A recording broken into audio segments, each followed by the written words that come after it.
ইমান কাকে বলে? ইমান পুরো বিশ্বাস করা আল্লাহ ছাড়া কোনো মাবুদ নেই, আল্লাহ একমাত্র খালেক, রাজিক, মালিক, সবকিছুর ক্ষমতা কার কাছে? আল্লাহর কাছে। আমার সৃষ্টি, আমার রিজিক, আমার লালন পালন, আমার সব কিছুর বিষয়ে একমাত্র মালিক কে? আল্লাহ। আমার রব আল্লাহ, আমাকে লালন পালন করে আল্লাহ, যখন যেটা দরকার সেটা পৌঁছাচ্ছেন কে? আল্লাহ। এটা বিশ্বাস করা, আল্লাহর সম্পর্কে বিশ্বাস মনের মধ্যে রাখা।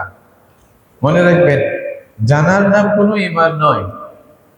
আমি একটা জিনিস জানলাম, এটাকে কি বলা হবে না? ইমান বলা হবে না।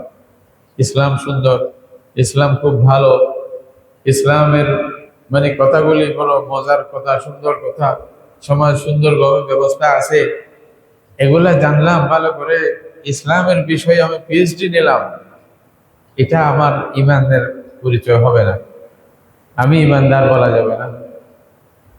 তাহলে ইমানদার হওয়ার জন্য জানার সাথে সাথে মানতে হবে। আমি যদি মেনে নেই তাহলে ইমানদার, না মানলে কি হবে না? ইমান হবে না, এটা মনে রাখতে হবে।